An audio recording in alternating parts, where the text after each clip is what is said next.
Morning everyone, আশা করব তোমরা সকলেই ভালো আছো। আমিও ভালো আছি। আমার আরও একটা নতুন ব্লগে তোমাদেরকে স্বাগত জানিয়ে আমি আমার ব্লগটা শুরু করলাম। দেখতে থাকো, আশা করছি তোমাদের সকলের ভালো লাগবে। আজকে সোমবার, তো সোমবার সকালবেলা এখন চলে এসেছি কাজ করতে। তো দীর্ঘদিন একই কাজ আমাদের মতো হাউসওয়াইফদের কন্টিনিউ করতে হবে। তো এই যে ঝুল ঝেড়ে নিচ্ছি, যেইটুকুনি হাতে পাই, মানে ঝুল ঝাড়ার লাঠিটা নিয়ে আসিনি। ঘর ঝাড় দেওয়ার সময় একটুখানি সেই ঘর ঝাড়ু দিয়ে গ্রিলগুলো একটু ঝেড়ে নিলাম। আর ঝাড়াটারা হয়ে যাওয়ার পরে ঘেমে গেছিলাম, সেই নাইটিটা চেঞ্জ করে তারপরে চলে এসেছি। আজকে সকালবেলা ব্রেকফাস্টে বানাবো চাল কুমড়োর ঘন্ট। চাল কুমড়ো না মেয়েদের কাটতে নেই, ছেলেদের কাটতে হয়। এটা বড়দের কাছ থেকে শোনা। আর চাল কুমড়ো না বলি দেয় চাল কুমড়ো, হ্যাঁ, আর কিছু একটা দিয়ে কাটতে হয়। তো এই তাড়াহুড়োর মধ্যে আর কিছু দিয়ে কাটলাম না, তোমার এমনিই কাটা শুরু করে দিয়েছি। ছেলে আর কোথায় পাবো, ছেলে তো ঘুমাচ্ছে, আমার ছেলে ঘুমাচ্ছে, সে আর উঠবে সেই 10টায়। ততক্ষণ আমার ব্রেকফাস্ট করা খাওয়া সবই কমপ্লিট হয়ে যাবে। তো কড়াইটা আবার ভালো করে ধুয়ে নিয়েছি, কারণ কাকিমা ধুয়ে তারপরেও আমি আবার ধুয়ে নিই ভালোভাবে। তো কড়াইটা ধুয়ে তারপরে বাসন কোসন কাকিমা যে মেজে রেখে গেছিলো, তো সেটা ভালো করে গুছিয়ে রাখছি যে জায়গায়। আর একটু জল পিপাসা লাগছিলো, আর এখন গরমে না প্রচণ্ড জল পিপাসা লাগে। তো জল পিপাসা লাগছিলো জন্য একটু জলও খেয়ে নিলাম, পাশে আমি জলটাকে রেখে দিই। আর চাল কুমড়ো কাটা হয়ে গেছে। আজকে তোমার রসুন ফোড়ন দিয়ে করব। মা এসে বলে গেল রসুন ফোড়ন দিয়ে করতে, কারণ বড়ি দিলে মুগের ডাল দিলে চাল কুমড়ো ঘন্ট ভালো লাগে খেতে, কিন্তু বড়িটা নেই, মুসুরির ডালের প্যাকেট কাটা হয়নি জন্য আর সেগুলো আর দিইনি। তোমার এমনি রসুন ফোড়ন দিয়ে চাল কুমড়ো ঘন্টটা আজকে রান্না করব। ফ্রিজে খানিকটা আটা মাখা ছিল, 3টে রুটি হবে এরকম। তো 3টে রুটি করে নিচ্ছি। মা একটা খাবে আর আমি 2টো খাবো। আর শান উঠবে কখন, ওর জন্য আটা মাখিয়ে রাখবো। ও উঠলে পরে তখন ও গরম গরম করে দেবো। আর ও এখন ইদানিং অনেক খাওয়া কমিয়ে দিয়েছে। ইদানিং ও একটা রুটি খাচ্ছে সকালবেলায়। আর তোমার মা এদিকে আসেনি, বাজারে যাওয়ার সময় মা রুটিটা খেয়েছিল। আর আমার এই যে হাতের যে ছাঁকনিটা আছে, রুটি ছাঁকার যে ছাঁকনিটা, সেটা না আমার ডান্ডার ওখানটা ভেঙে গেছে। তো বুঝতে পারছি না আবার কিনবো, একদম কিছু হয়নি জানো বন্ধুরা, কিনবো কি না ঠিক করব, কোথায় ঠিক করব সেটা আমি বুঝে উঠতে পারছি না যে কি করা যায়। আর সকালবেলা ব্রেকফাস্ট নিয়ে বসে পড়েছি খেতে। একা একা খেতে না ভালো লাগে না, মাঝে মাঝে নিজেকে নিজে বিশাল একাকিত্ব মনে হয় কি তখন আমার আশেপাশে কেউ নেই, মনে হয় আমি একাই, ফাঁকা, চারিদিক ফাঁকা আমার, এরকম হয়। তোমাদের হয় কি না কমেন্টের মাধ্যমে জানিও। আর নিজেকে নিজে খুব একা অসহায় লাগে, মনে হয় কেউ নেই, আমার থেকেও মনে হয় কেউ নেই। আর একটা কথা আছে কি, পৃথিবীতে এসেছো একা, যেতে হবে একা, অতএব কারোর মায়া করে লাভ নেই। হ্যাঁ, যার মায়া করব সে হচ্ছে গিয়ে ধোঁকা দেবে আমাকে।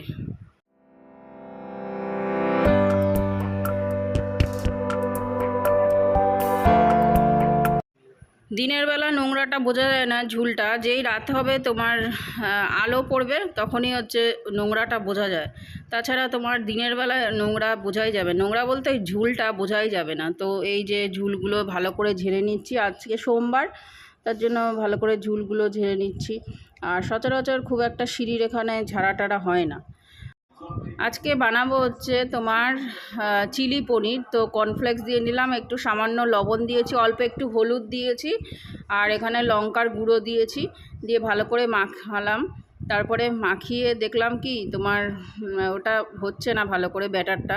তারপরে আমি আবার ওই বাটির মধ্যে ব্যাটারটা করলাম, পরে আবার তোমার পনিরগুলোকে তুলে নিয়ে তারপরে আলাদা জায়গায় রেখে তারপরে ব্যাটারটা ভালো করে তার মধ্যে একটু বেসন দিয়েছি, সেটা তোমাদের সঙ্গে শেয়ার করিনি।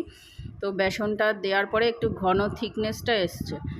তো এবারে পনিরগুলো বড় বড় কেটেছি, এখানে 300 গ্রাম পনির আছে, আমি আর ছেলের হয়ে যাবে আমার। তো 300 গ্রাম পনির বড় বড় পিস করে কেটেছি, তাই জন্য একটু বড় বড় লাগছে পনিরগুলো। শান যেহেতু মাছ মাংস খেতে চায় না, তার জন্য ওর ফেভারিট ফ্রুটস হচ্ছে পনির, তাই জন্য আমার পনিরটা বেশি খাওয়া হয়। তোমরা কিছু কিছু আবার কমেন্ট করো যে তুমি পনির খুব খাও, তুমি রোজ ব্লগে দেখি তুমি বেশিরভাগই পনির রান্না করো। তো শানের জন্যই আমার পনির রান্নাটা বিশেষ করে করা হয়। হ্যাঁ, কারণ কি ও মাছ টাছ খেতে চায় না, তো ডিম মাছ মাংস রোজ তো খাওয়া যায়ও না, তাই না, গরমের মধ্যে। তার জন্য ওর জন্য পনিরটা রান্না করি। আর আজকে শাহি পনির, চিলি পনির বানাবো। তো চিলি পনিরে যা যা লাগে, পেঁয়াজ, ক্যাপসিকাম, তারপরে soya sauce, chilli sauce, tomato sauce, এগুলো তো লাগবে।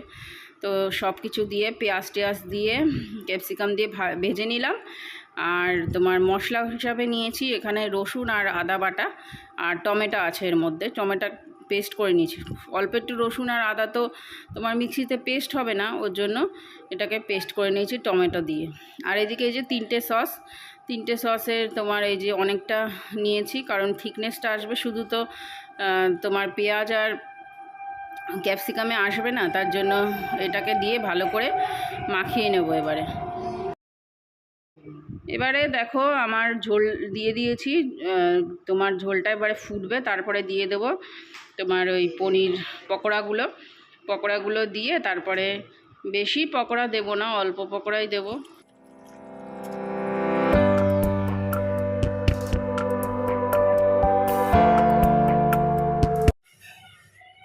তো চিলি পনির আমার রেডি, দেখো কীরকম হয়েছে কমেন্টের মাধ্যমে জানিও। আর এই কটা ভাজা রেখেছি, কারণ ভাজা খেতে আমরা খুব পছন্দ করি, আমি আর শান দুজনেই খুব পছন্দ করি। তো এই কটা দিলাম, এটা দুবেলার মতো, শানই অর্ধেক সাবার করে দেবে। কেমন হয়েছে কমেন্টের মাধ্যমে জানিও, ঠিক আছে বন্ধুরা? বল হানিলাল, কেমন খেলি পকোড়া? আর হানি দুখানা ঝুটকুলি বেঁধেছে, আর শানের অবস্থা বাটি নিয়ে বসে গেছে বাজাচ্ছে। খেয়ে দিয়ে বেরিয়েছি এখন, খেয়ে দিয়ে বেরিয়েছি, ব্যাংকে যাব সমিতির টাকা জমা করতে। টুম্পা এসে দাঁড়িয়ে রয়েছে। একটা খাতায় নিলাম, হ্যাঁ, আর আমি লিখিও নি, স্ট্যাম্প তো এর মধ্যেই আছে, সবই তো এর মধ্যে, তাও দেখে নি একবার। আমরা এখন এসেছি জেরক্স করতে, টুম্পা খাতা জেরক্স করলো, আর এই যে লেখা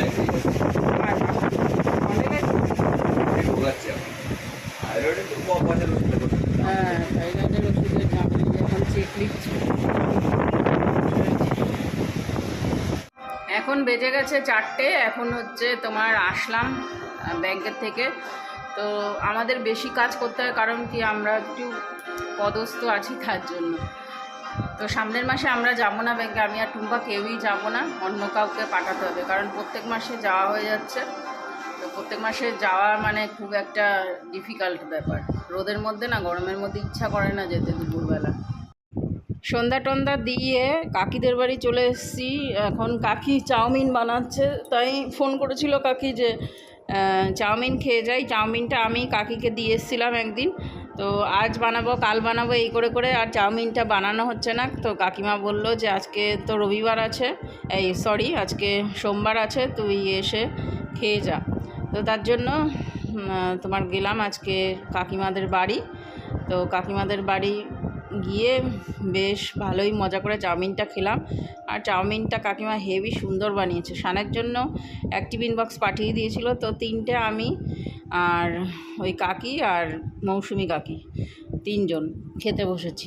আর এই যে লন্ড্রি থেকে যে জামাগুলো নিয়েছিলাম গতকাল, তো সেটা গুছিয়ে গাছিয়ে রাখছি, বাপ্পার জায়গায় বাপ্পারটা রাখবো প্যান্ট। আর আমার একটা শাড়ি ছিল, তো শাড়িটা আমার শাড়ির জায়গায় রাখবো। আর এদিকে আমার চুলে বিনুনি করা হয়ে গেছে কাকিমাদের বাড়ি থেকে এসে, কারণ চুল বেঁধে না শুলে না আমার ঠিক ঘুমে পোষাবে না। আর চুলে তেল দিয়েছিলাম, সেটা শ্যাম্পু করা হয়নি আজকে, তো দেখি কবে করি। তবে করব চুলে শ্যাম্পু না করলে না খুব এখন মানে গরম লাগে, তেল দিয়েও বেশিক্ষণ থাকতে পারি না, আবার যদি শ্যাম্পু করি তখনও বেশি থাকতে পারি না, তখন মনে হয় কি কখন তেল দেবো, আবার তেল দিলে মনে হয় কি চিপকু চিপকু লাগছে, তারপরে কখন শ্যাম্পু করবে এরকম একটা ব্যাপার। তাহলে চলো বন্ধুরা, আজকের মতো ব্লগটা এখানেই এন্ড করছি, নেক্সট ব্লগে দেখা হবে, ততক্ষণের জন্য তোমরা সবাই সুস্থ থেকো, সাবধানে থেকো, আর অবশ্যই ভালো থেকো। পারলে ভালোবেসে আমার চ্যানেলটাকে সাবস্ক্রাইব করে দিও, লাইক কমেন্ট শেয়ার করতে একদম ভুলো না। এখনের মতো রাখছি, okay bye, good night, tata. চশমাটা রাখ, চশমাটা রাখ, টাটা, বাই।